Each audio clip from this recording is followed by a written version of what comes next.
Hey there, I'm Kevin. It's day 3 of level 2 of our Baritone Beginner Series. It's a little bit chilly here in Chicago this time of year, so I had to put the stocking hat on for you today, but I wanted to let you know we're going to be checking out the B major chord today, a new strumming pattern, and spending most of our time playing together. So get yourself tuned up and let's get started.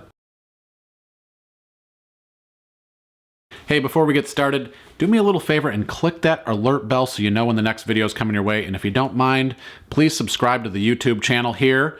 Also, if you guys are looking for more information, go to allforuke.com where I have practice tracks, worksheets, and exercises that you can do to help aid you in these videos. So today we're going to talk about the B chord. So I'm going to show you a couple of different ways to play this chord.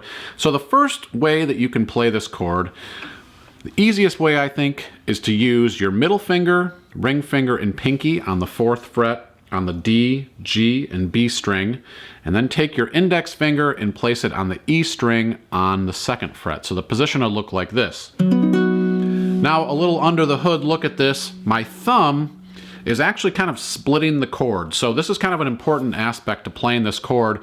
Your thumb position, if it's too far up or too far over towards your fingers, is going to make it a little harder to play this chord. So I would try to keep my thumb maybe behind the 3rd fret as you do this. And you can also see that my hand is not really staying parallel to the frets. I'm tilting it a little bit towards the headstock here. So that helps me to play this a little bit better. And I'm always trying to make sure I'm right behind the frets. I'm on my fingertips. And as I play it, I should be getting a nice, clear, clean tone when I pluck each of these strings. So try this with me after you get this chord fretted. It'll sound like this. So that's a B major chord. That's the first shape. The other shape that you might see, and this would be something that you might use if the situation calls for it, is to use your ring finger to bar the D, G, and B strings with your index finger here on the 2nd fret. Same chord, but a little different way of approaching it. Now with this chord, I'm really trying to make sure that my ring finger is very flat, and then I'm popping up my knuckle here on my ring finger to keep that elevated off of the E string. So when I play this chord, it should sound like this. So that's another option. And then option 3 to play this is going to be by barring the entire 4th fret with my index finger and placing my pinky out here on the 7th fret of the E string.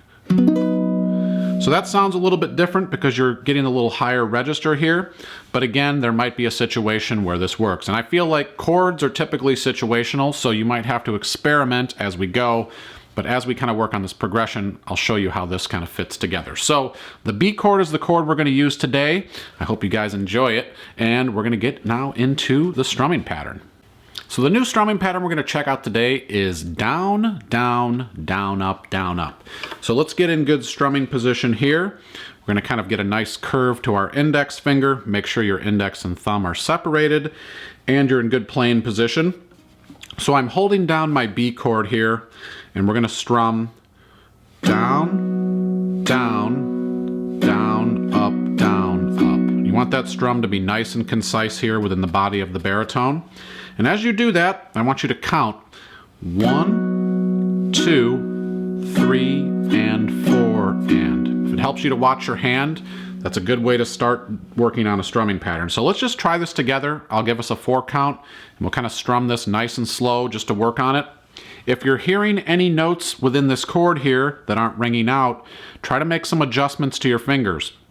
Really make sure that all of these notes ring out nice and clear. Sometimes if you just jump into strumming, you're going to disguise that chord and you're going to miss some of those notes that aren't ringing through clearly, especially when you get to some of these chords that are a little more challenging. So really work on the chord here in your fretting hand before incorporating the strum. But here we go, nice and slow.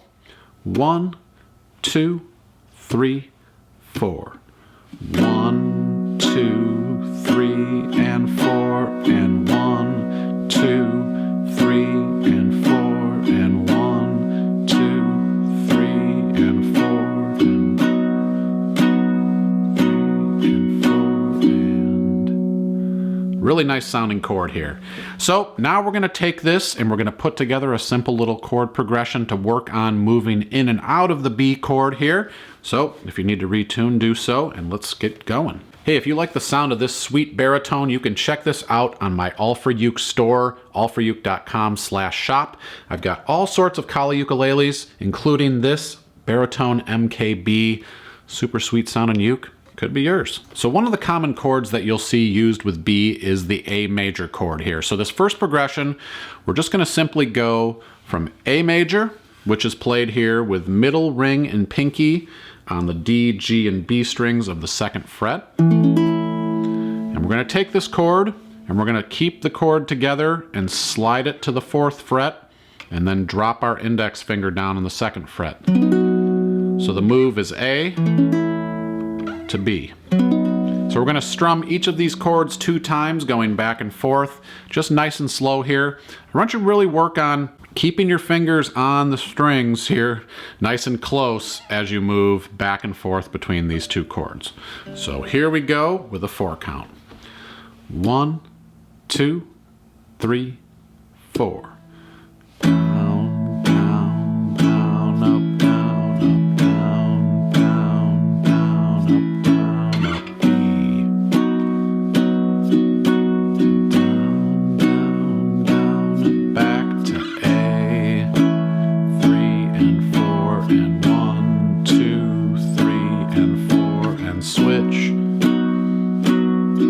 If you hear a little slide on the strings, that's okay. You want your fingers to stay nice and close. 1, 2, 3, and 4, and switch. 2, 3, and 4, and 1. One more time. 1, 2, 3, and 4, and 1, 2, 3, and 4, and B. 3 and 4, and 1, 2, 3, and 4. All right, so now we're going to do a little more in-depth progression here. So this chord progression, we're still going to use the same strumming pattern. We're going to do 2 times per chord. We're going to work here going from an E major chord, which is just middle finger here on the D string 2nd fret, index on the G string of the 1st fret. We're going to keep our middle finger on this D string the entire time. That's a little tip here for you. And then we're going to move to A, to B, and back to A. And then we're going to do a 2nd half of the progression where we go E, A, B, and then finish on E. So we're going to do this with the metronome, 88 beats per minute. If you guys have a metronome at home, I highly encourage you to kind of work with that a little bit every day. It's really going to help you with your timing, which helps you with your chord transitions and everything that goes along with playing music. So we're going to do this 1 time through the progression, 88 beats per minute. Get yourself loaded up on the E chord. Here we go. 1, 2, 3, 4.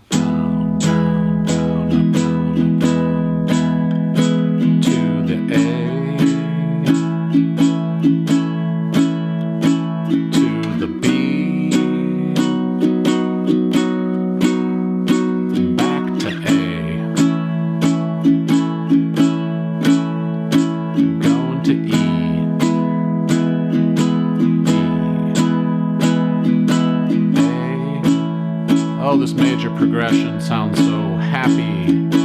B. Then we're going to end on E. 1, 2, 3, and 4, and 1, 2, 3, and 4, and... All right, so we're going to speed this up now to 108 beats per minute. As you're practicing this with the worksheets and exercises, I'd encourage you to just kind of bump the tempo up a little bit at a time, but for this video, I wanted to kind of give you a depiction of a slower version and a faster version. So we're gonna go up to 108 here, same number of times, same progression, same smile on your face. Here we go. Starting on the E chord. 1, 2, 3, 4, 1, 2, 3, and 4, and 1, 2, 3, and 4, and A.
thanks so much for learning with me today. I really appreciate it. If you guys had fun with this, please comment below. Let me know where you're playing around the world, and also let me know if you have any favorite strumming patterns or chord progressions that we've used in this series. I'll look out and see you next time. My name's Kevin. Thanks so much for watching.